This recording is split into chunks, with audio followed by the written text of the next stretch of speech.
მე ვარ ნინო სუხიშვილი, ილიკო სუხიშვილი და ნინო რამიშვილის სახელობის ქართული ნაციონალური ბალეტის აკადემიური დასის მთავარი პროდიუსერი და გენერალური დირექტორი. ჩვენ ზუსტად ეხლახან დავბრუნდით, ხანგრძლივი გასტროლი ჰქონდა მექსიკაში, 15-მდე ქალაქი, შეიძლება მეტი, 15-ზე მეტი ქალაქი მოვიარეთ, 20-მდე კონცერტი ჩავატარეთ და ძალიან დიდი წარმატებით როგორც ყოველთვის აღფრთოვანებული მაყურებელი დავტოვეთ. ეს არ იყო ჩვენი პირველი გასტროლი მექსიკაში, ადრეც ყოფილვართ ბევრჯერ, მაგრამ ეხლა განსაკუთრებით ჩემთვის იყო ძალიან ამაღელვებელი, იმიტომ რომ დიდი დრო გასული იყო წინა მექსიკის გასტროლის მერე და ამიტომ ძალიან ემოციურად დატვირთულები დავბრუნდით სრულ ცოტა ხნის წინ. ეს ძალიან დიდი სურვილია ჩვენი, სხვათა შორის შარშან ვაპირებდით ამის გაკეთებას, მაგრამ რაღაც დროის გამო და ადგილის გამო ვეღარ მოვახერხეთ ამის განხორციელება. ეს იდეა ჩვენ გვაქვს დიდი ხანი, ზუსტად ვეტერანებიც უნდა დავაკავოთ, თან 25 წელი შეუსრულდა უკვე იმ ASA პროექტს და მან დიდი გარღვევა გააკეთა, რასაკვირველია, ქართულ საცეკვაო ხელოვნებაში. ეს იყო ძალიან ნოვატორული პროექტი და დიდი სურვილი გვაქვს, რომ გავიმეოროთ კონკრეტულად ის ASA, როგორიც იყო 25 წლის წინ. თუმცა შემდეგ ამ ASA პროექტმა განიცადა ტრანსფორმაცია და სხვადასხვა პროექტებში უკვე ვიყენებთ, მაგრამ აი ის ძველი ASA ძალიან გვინდა რომ გავიმეოროთ. კარგი იქნება რამე დიდ დარბაზში, ალბათ სპორტის სასახლე მოუხდება, მაგრამ ნახოთ, საგაზაფხულოდ გეგმავთ. არ ვიცი, მართალი გითხრათ 24 საათი ხანდახან არ მყოფნის, იმდენად დატვირთული გრაფიკი გვაქვს, როგორც საგასტროლო, ასევე უამრავი საქმე გვაქვს აქ. იმის გარდა რომ ანსამბლი ვართ და სულ გვაქვს რაღაც შეკვეთები და თან კიდევ უამრავი ბავშვი ეუფლება ქართულ ცეკვას ჩვენ ცეკვის აკადემიაში და ნამდვილად ძალიან ბევრი საქმე გვაქვს და არ ვიცი, დღე ისე გადის რომ ვერ ვგრძნობ ნამდვილად. პირველ რიგში ძალიან დიდი მადლობა ამ შეკითხვისთვის.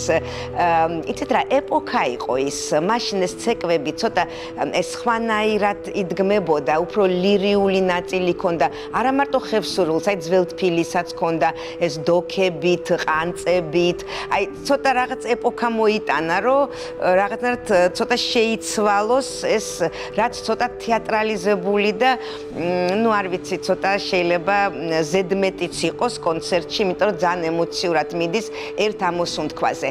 ხევსურის ფარიკაობა ჩემთვის გამართლებულია ყოველთვის, იმიტომ რომ ეს არის ფაქტიურად აი კეჭნაობას რო ეძახიან და ეს არის შეჯიბრი, აქ დიდად აი ბრძოლის მომენტი არც არის, ეს არის შეჯიბრი და დუეტებიც ეჯიბრებიან ერთმანეთს, ტრიო, ოთხეული და მასაც. ამიტომ ამ ცეკვაში როცა იწყება ეს ხმლებით გამოსვლა, ხევსურები და ისტორიულად ახლა არ ჭირდებათ, ახლა გოგოს გამო ჭუბი ყველაფერზე ჭუბობდნენ და ყველაფერზე იყო სიზღლის აღება მთაში, ხევსურეთში. ამიტომ მე მიმაჩნია, რომ ის შესავალი ეხლა უკვე ზედმეტია, ეს რაღაც ლირიული ნაწილი აქეთ-იქით რაღაც სიარული ფონოგრამა, რაღაც შუა ჩამოგვდის მდინარე, რაღაც ეს ყველაფერი ცოტა მე დღევანდელ დღეს თანამედროვეობაში ცოტა გვეზედმეტა, ამიტომაც ამოვიღეთ და თან ისე ასრულებდნენ მანანა აბაზაძე და ომარ მხეიძე ამას, თუმცა ბევრმა შეასრულა მერე, მაგრამ მაინც როგორც თქვენ მეც ასევე დარჩა ჩემ ახსოვრებაში მათი შესრულებული ეს პატარა ეპიზოდი. რთული პერიოდი ნამდვილად არის, მაგრამ ანსამბლს ძალიან ბევრი რთული პერიოდი ჰქონდა და რა ვიცი, ღირსეულად გამოიარა ეს პერიოდები. გვახსოვს ძალიან მძიმე პერიოდები ჩვენ ქვეყანას, ქრონიკულად მძიმე პერიოდი აქვს. ამიტომ არ ვიცი, ვახერხებთ ყოველ შემთხვევაში, ვცდილობთ რომ არ დავაგდოთ ეს ღირსება, შევინარჩუნოთ, არ დავაგდოთ ტემპი, ხარისხი და ვაგრძელებთ მუშაობას. ეს არის ჩვენი ცხოვრება, ეს არის ჩვენი მოვალეობა ერის წინაშე, ამიტომ სირთულეებს უმკლავდებით. სოლიკოვის გარდა ჩვენ ანსამბლში არავის არასდროს არ გაუკეთებია კოსტუმები. ერთადერთი ვარ, ვინც ამას აკეთებს 89 წლიდან. ეს ვარ მე, უკვე ძალიან ბევრი ხანია. მე ვარ სოლიკოვის სელაძის მოწაფე, მის ასისტენტად 2 წელი ვიმუშავე და ფაქტიურად უკვე რამდენი წელია, თითქმის 30 წელია მე ვაკეთებ ამ კოსტუმებს და ყველა ახალი პროექტი ილიკოს მიერ დადგმული ცეკვა არის ჩემი ესკიზებით შეკერილი და შემოსილი. ასე რომ მე მხატვარიც ვარ. აკადემია მაქვს დამთავრებული. რასაკვირველია საყვედურობ ხოლმე, იმიტომ რომ ძალიან თვითკრიტიკული ვარ და ამიტომ ყოველთვის საკუთარი თავისგან ძალიან ბევრს ვითხოვ და ბევრს მოველი, იმიტომ რომ აუცილებელია თვითკრიტიკული უნდა იყოს ადამიანი, მით უმეტეს ხელოვანი, თუ გინდა რამეს მიაღწიო. რაც შეეხება აზრის გათვალისწინება, ძალიან მიყვარს გავითვალისწინო ის აზრი, ვისი აზრი ჩემთვის მნიშვნელოვანია, ანუ პროფესიონალის აზრი, ხალხს რომელსაც მე ვენდობი, ვის გემოვნებასაც ვენდობი და ვენდობოდი ადრე, ამიტომ ძალიან მიყვარს, როცა მიზიარებენ თავის აზრს და მე ყოველთვის ვითვალისწინებ. მაგრამ კიდევ ერთხელ ხაზს გაუსმებ, რომ ეს იმ ხალხს ეხება, ვისაც ნამდვილად ვენდობი მათ პროფესიონალიზმს და გემოვნებას. მე მგონი ჩვეულებრივი ბავშვები ვიყავით, როგორც ყველა ბავშვი. არაფრით არ განსხვავდებოდით სხვა ბავშვებისგან. ნუ გარდა იმისა, რომ ძალიან ხშირად ჩვენი მშობლები არ იყვნენ აქ, სულ იყვნენ გასტროლებზე, რა თქმა უნდა, ამის დანაკლისი ყოველთვის ჰქონდა და თან კიდე ჩვენ ვართ ის ბავშვები, ვინც ფაქტიურად კულისების მტვერში გავიზარდეთ არაპეტიციო დარბაზებში და კონცერტების დროს კულისებში ეს პრინციპში ბავშვობიდანვე როცა არ გვყავდა დამტოვებელი, თან მშობლებს ვახდით ყოველთვის და როცა საზღვარგარეთ იყვნენ, ბუნებრივია, მაშინ ვერ ვიყავით მათთან ერთად და ამის დანაკლისი სულ ჰქონდა სხვათა შორის, სულ გვენატრებოდა, ამიტომ როცა გავიზარდეთ, არასდროს არ მქონდა მე პირადად სურვილი, რომ მშობლების გარეშე სადმე წავსულიყავი, სულ მინდოდა მათთან ყოფნა. ეს ძალიან სამწუხაროა, იმიტომ რომ სიმართლე გითხრათ, მე ძალიან დიდი სურვილი მაქვს. კვირაში ერთხელ კი არა, კვირაში ორჯერაც და მეტჯერაც მივცემთ კონცერტს, როცა საქართველოში ვიმყოფებით. მაგრამ სამწუხაროდ ჩვენ არ გაგვაჩნია ჩვენი დარბაზი, საკონცერტო და სხვა დარბაზები, რომელიც ქალაქში არსებობს, ქრონიკულად დაკავებულია თავისი რეპერტუარით, თავისი, არ ვიცი, შეკვეთებით და ძალიან სამწუხაროა, რომ არ აგვაქვს იმის საშუალება, რომ იმდენჯერ გავმართოთ კონცერტი წელიწადში, რამდენჯერაც ჩვენ ეს გვინდა. მით უმეტეს როგორი მოთხოვნაა მაყურებლის და სამწუხაროდ ეს ჩვენზე დამოკიდებული არ არის და მეცაც გეტყვით, წელს ჩვენი ანსამბლის საიუბილეო წელიწადია, 80 წელი გვისრულდება და არც ერთ თეატრში და საკონცერტო დარბაზში არ გამოინახა არც ერთი დღე სუხიშვილების კონცერტის გასამართავად. ამიტომ ეს კითხვა ჩემთან არ არის ნამდვილად.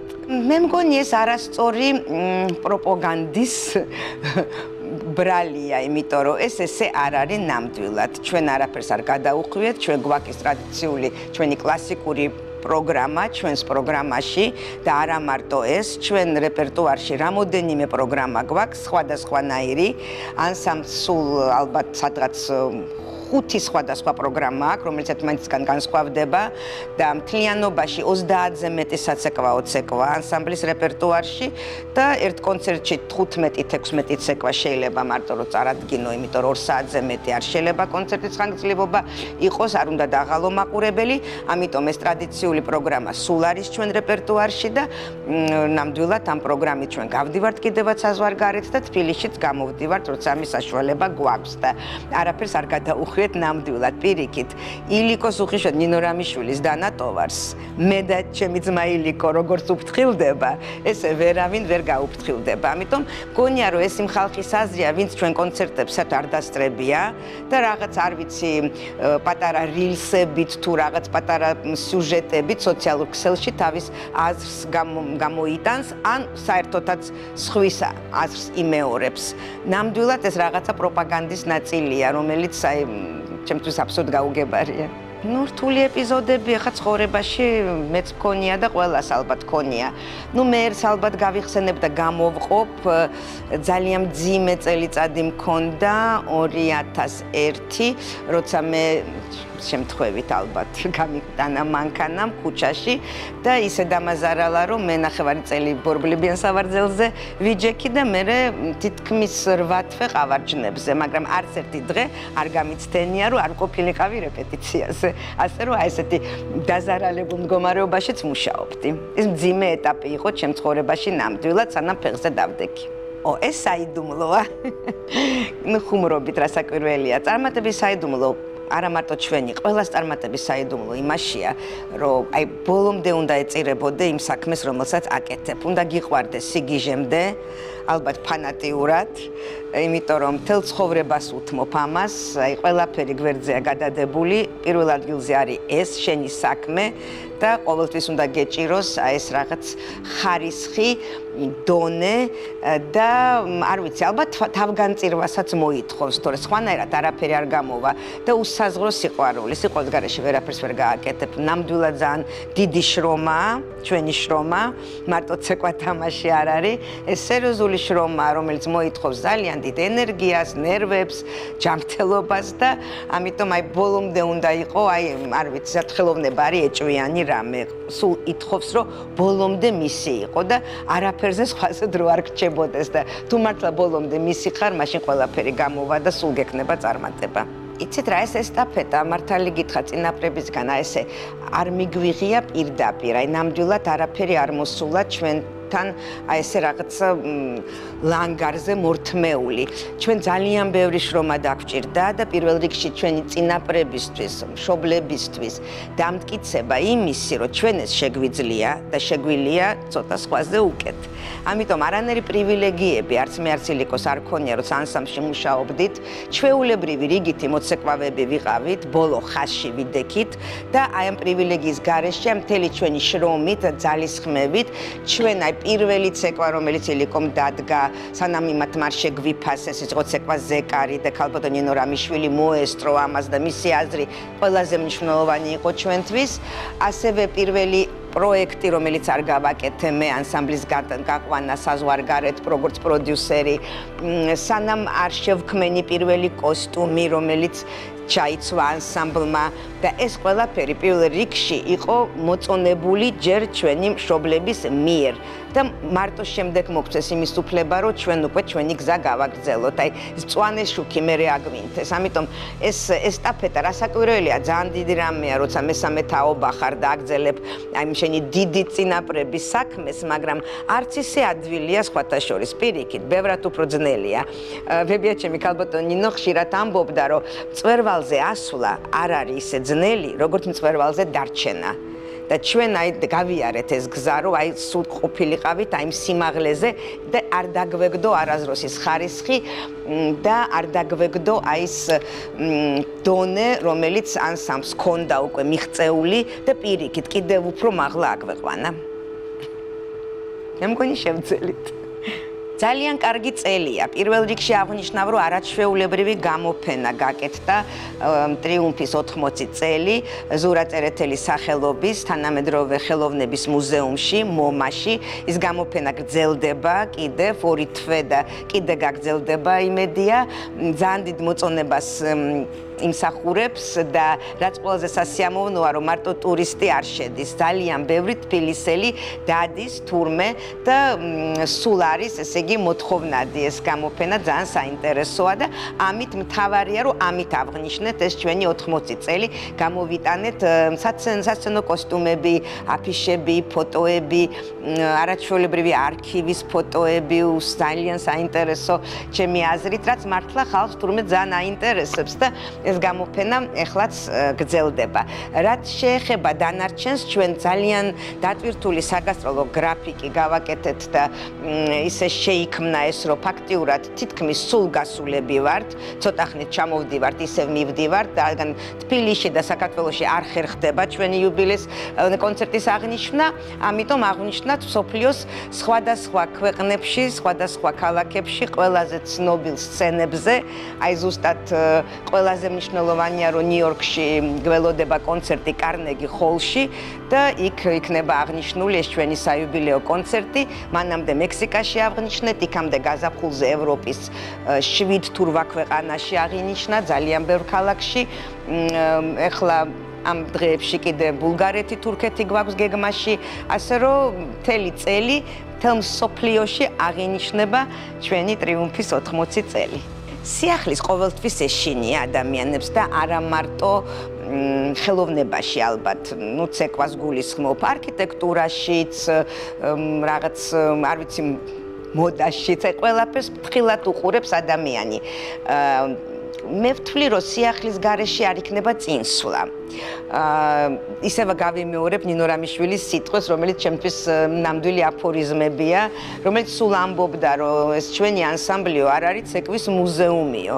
ეს არის ცოცხალი ორგანიზმი, რომელიც სულ ვითარდება და სულ იცვლება. თვითონაც სულ არ ვითარებდა, ყოველ წელს სიახლეს შემოქონდა.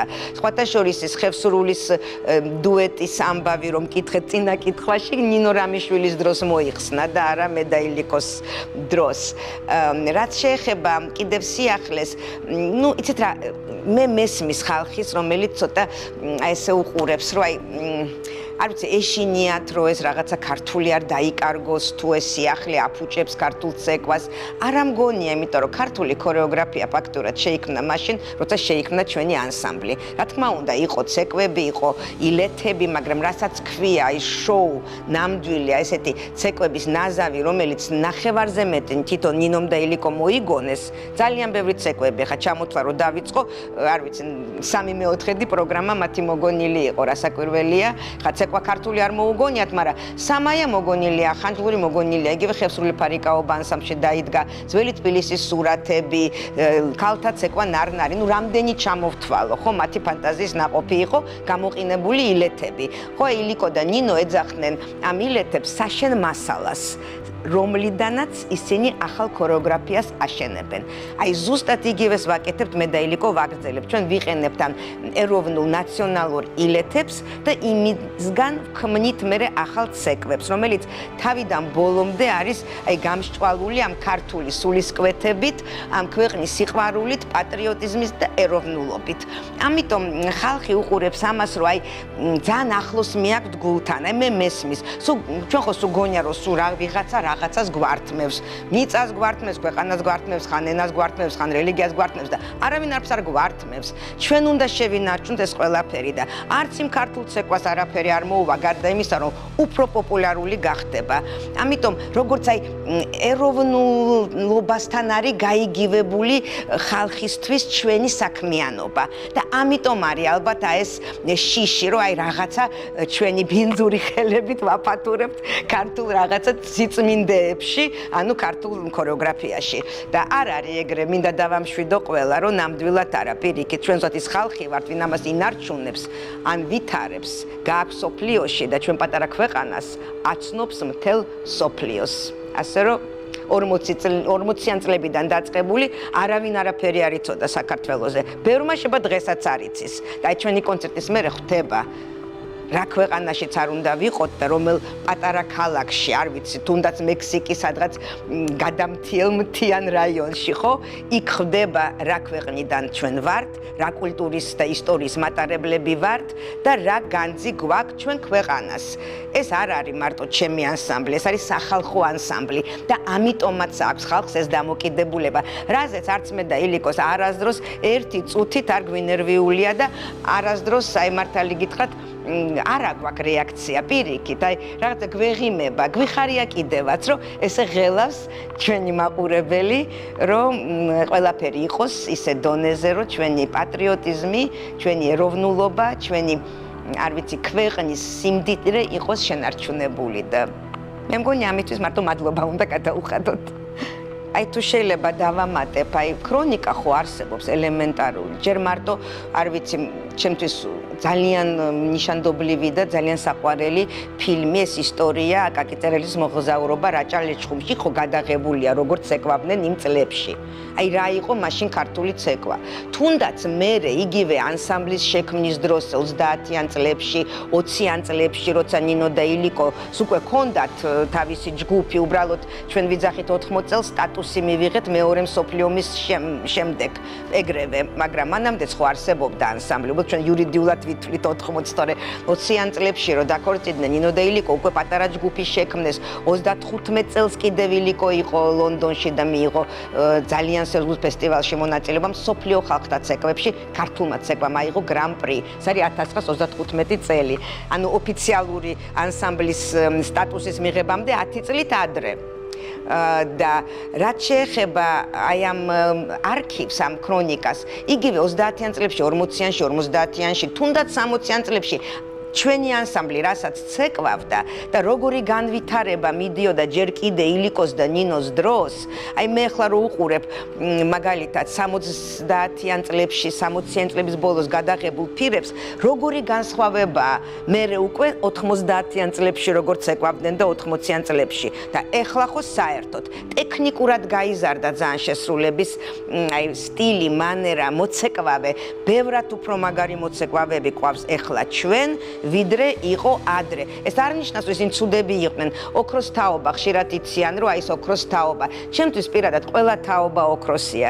აი არ არის პერიოდი ანსამბლში, როცა რომელიღაცა თაობა რომელიმეზე ცუდი იყო. პირიქით, უკეთესი და უკეთესია. რამდენ ძველ მოცეკვავეს უთქვია ჩემთვის, რომ აი ახლა ესენი რასაც ცეკვავენ, ამას ჩვენ ვერასდროს ვერ შევასრულებდით, ტექნიკურად იმდენად გართულდა.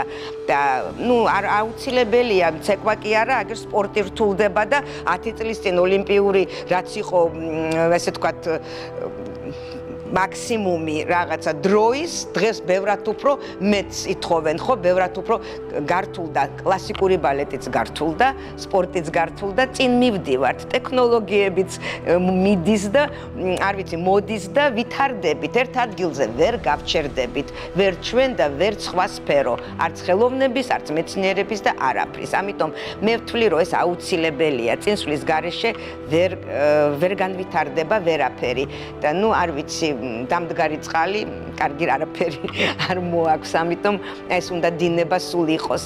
სხვათა შორის, აი კიდე გავიხსენებ ილიკოს და ნინოს ნათქვამს, რომელსაც ჯერ კიდე მამაჩემს ეუბნებოდნენ და მე მამაჩემი ამას გვიმეორებდა მე და ილიკოს, რომ ჩვენ ისეთი პროდუქტი შევქმენით, ის დავაყენეთ რელსებზე. აი ეს მატარებელივი, თქვენ მარტო ცოტა ხელის წაკვრა გინდათო და ის სულ ივლისო და ამიტომ ეს ხელის წაკვრა ყოველთვის საჭიროა, რას გულისხმობდნენ, რომ სიახლე და განვითარება.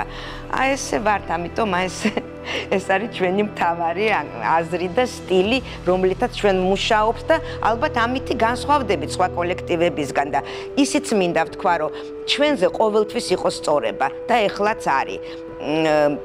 გასაგებია ხა ვისგან უნდა ისწავლონ თუ არა ჩვენგან, მაგრამ მაინც ჩავსვავ იმას, რომ არ არის ლამაზი ძალიან გამეორება, განსაკუთრებით საავტორო ცეკვების, რომელსაც ხალხურ ცეკვას რო ამბობთ, იმ ხალხურ ცეკვებსაც თავის ავტორი ყავდა, უბრალოდ ვიღაცის სახელი არ შემოგვინახა. ჩვენ ცეკვებს შეუნახა სახელი ისტორიამ, ნინო რამიშვილი და ილიკო სუხიშვილი. დღეს უკვე ილიკო სუხიშვილი უმცროსი და არ ვიცი, ეს პლაგიატობა ცოტა გამაღიზიანებელია, ნუ არ არის ლამაზი. მე არ ვიცი, რაღაცნაირად ვთვლი, რომ ეს აუცილებლად გაუსვა ხაზი, იმიტომ რომ კი შეიძლება რაღაც ჩვენგან წამოვიდეს შთაგონების წყარო, მაგრამ კოპირება ნამდვილად არ არის ლამაზი. ასე რომ ამის თქმაც მინდოდა. მე გითხარით, რომ ნინო რამიშვილმა უკვე შეაფასა და ძალიან მაღალ დონეზე და ეს ჩვენთვის ძალიან მნიშვნელოვანი იყო. დღეს დარწმუნებული ვარ, რომ ნამდვილად სადაც არიან, იქიდან არ ვიცი, გვაკვირდებიან. მე მაგალითად ვგზნობ ხანდახან აი მათ ჩემს გვერდზე დგომას და რთულ პერიოდში აი რაღაც ვეკითხები ხოლმე აზრს და ზუსტად ვიცი რას მიპასუხებენ. დარწმუნებული ვარ, რომ ძალიან ბედნიერები იქნებოდნენ და არიან, იმითი რომ ჩვენ ესე გვიჭირავს ეს საქმე და ესე ვანვითარებთ და ესე მივდივართ წინ და მე ზუსტად ვიცი მათი გემოვნება, ვიცი მათი მუშაობის სტილი და დარწმუნებული ვარ, რომ ძალიან ბედნიერები და კმაყოფილები იქნებოდნენ და არიან ალბათ. ბევრი თვისება ალბათ, ეხა ბუნებრივია, ყოველთვის მინდოდა რომ დავსგავსებოდი და ვბაძავდი კიდევაც. ნუ პირველ რიგში ალბათ აი აღნიშნავ მიმტევებლობა და პატიება. ნინო რამიშვილს ყველაფრის პატიება შეეძლო, ითვლებოდა რომ კაცრია, მომთხოვნი, მაგრამ ეს მეორე წუთას აღარ ახსოვ და მეც ვიცი ხოლმე ესე, ну ასე ვთქვათ, ძალიან მომთხოვნი ვარ, ითვლება რომ კაცრიც, მაგრამ უბრალოდ მე ვითხოვ მაღალ დონეზე შესრულებას და ხარისხს და ამიტომ ეს მაინდა-მაინც სიმკაცრეთაც არა, მაგრამ საქმის მიმართ სერიოზული დამოკიდებულება და რადგან თვითონ ვარ ძალიან თვითკრიტიკული, ამიტომ სხვისგანაც ვითხოვ იმას, რომ ისე გააკეთო ზუსტად, როგორც შეეფერება ჩვენი დასის დონეს. ხო და ამიტომ მე მგონი ამაშიც ვგევარ ნინოს, არ ვიცი კიდე რაში შეიძლება ვგავდე, ცეკვაში ნამდვილად არ ვგევარ, ის ჩემზე ბევრად მაგარი მოცეკვავე იყო. ჯანსაღი კრიტიკოსები ძალიან მიყვარს, თავარია იცით რა არის, აი არ არიან ბევრი ეს ჯანსაღი კრიტიკოსი. აი დღეს ხელოვნებაში ჯანსაღი კრიტიკოსი, აი ერთადერთი მახსენდება დავით ბუცხრიკიძე. აი მეტი არავინ, ვინც აი სერიოზულად, აი პროფესიონალურად კრიტიკას დაწერს რაღაც ხელოვნებაზე, ცეკვაზე თუ თეატრზე თუ აი არ არის ბევრი.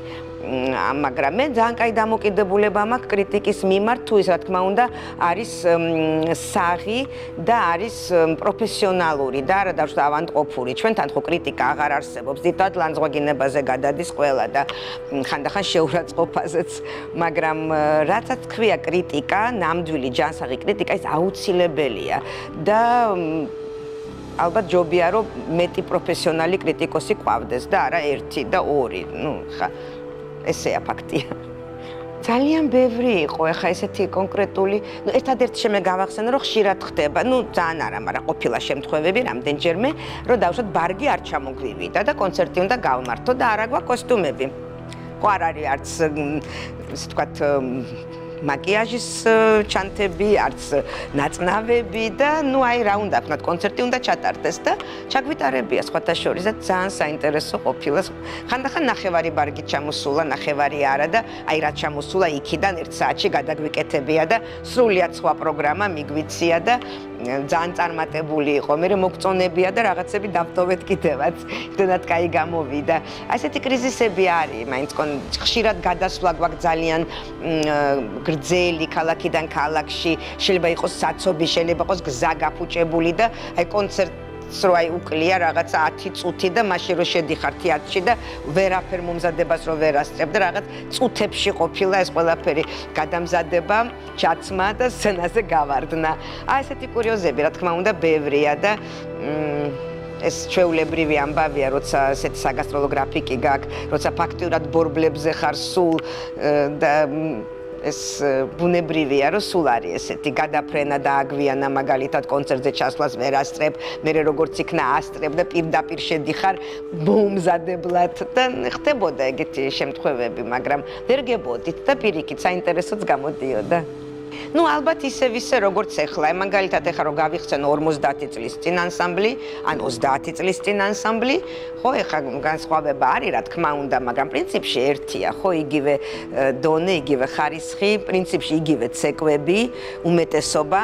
ნუ ალბათ ეგრეც იქნება, იმიტომ რომ მე მაინც გონია რომ სუხიშვილების ანსამბლი ყოველთვის იარსებებს და ყოველთვის მაღალ დონეზე იქნება, სანამ საქართველო იარსებებს. ძალიან დიდი მადლობა საინტერესო შეკითხვებისთვის და მიხარია რომ თქვენ ეთერში ვიყავით. ძალიან დიდი მადლობა, ვემშვიდობები ჩვენ მსმენელს, ჩვენ საყვარელ მაყურებელს და გპირდებით რომ არ დავაგდებთ დონეს. ყოველთვის შევინარჩუნებთ ხარისხს.